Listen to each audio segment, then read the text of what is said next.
Hello, my name is Josh Han, and I'm going to be explaining why does the cross product produce a perpendicular vector. So the cross product combines two vectors and produces a vector orthogonal to their plane. So then what does that mean?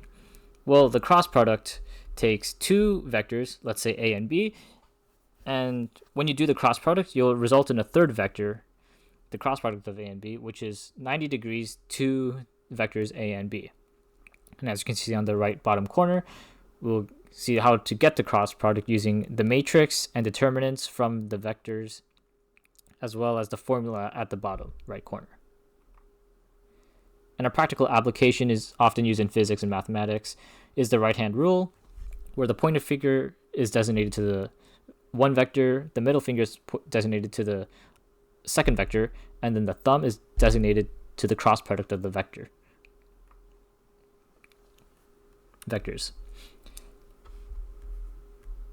And I think it's best explained by using an example. So let vector A equal 2, 1, 1 and vector B equals 1, 3, 1. These two vectors point in different directions, so they determine a plane. The cross product A and B should give a vector that is perpendicular to both of them, meaning it points out of that plane. And going a little bit of ahead and just going straight to the end of the cross product, we'll see that by calculating the cross product, we get -2, -1, and 5.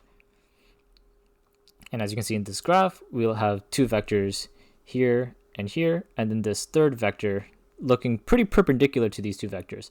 And that will be our cross product vector, or our orthogonal vector. And to further prove this cross product, we'll be using relationships and properties simplified to get this cross product. To prove that a vector is perpendicular, we use the dot product. If the dot product of two non-zero vectors is 0, then those vectors are perpendicular. So if I want a vector n, x, y, z that is perpendicular to both vector a and b, then I need two things to happen.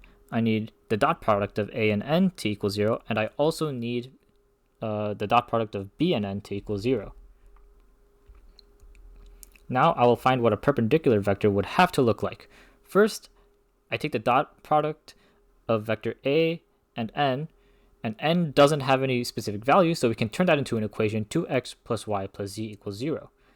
And we can do the same for vector b, where we take the dot product of b and n, which gives x plus 3y plus z equals 0. So any vector perpendicular to both original vectors must satisfy these two equations. And with these two equations, we can solve for the perpendicular vector. So we take these two vectors, we subtract them,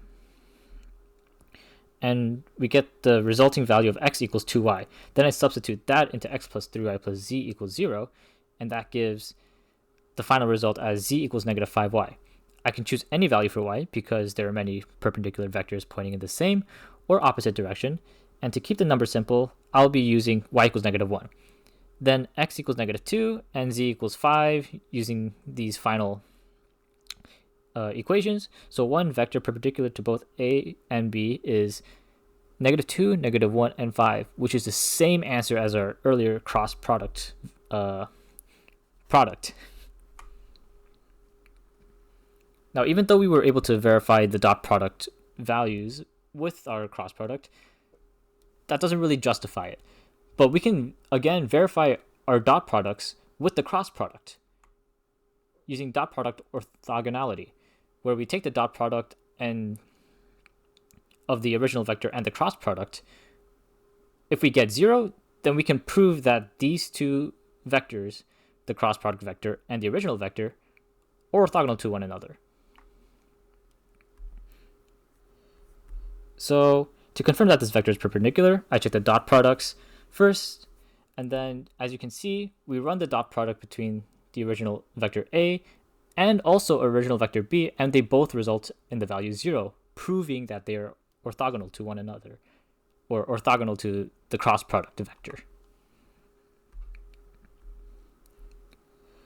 So for the final statements, visually this means that cross product, or the vectors a and b, will have to lie in the plane. And if we see the cross product vector and we put it into the equation and plug it into the graph, we can see the plane using this equation. and the cross product vector. That means that it points perpendicular to the plane, so the example shows the main idea. The cross product formula produces a vector whose dot product with both original vectors is 0, because dot product 0 means perpendicular. The cross product is perpendicular to both vectors. So for these example vectors, the cross product formula gives that the cross product is -2, -1, and 5, and we proved it is perpendicular by showing that its dot product with both original vectors is 0. In general, the cross product formula is designed so that this same cancellation always happens. Thank you.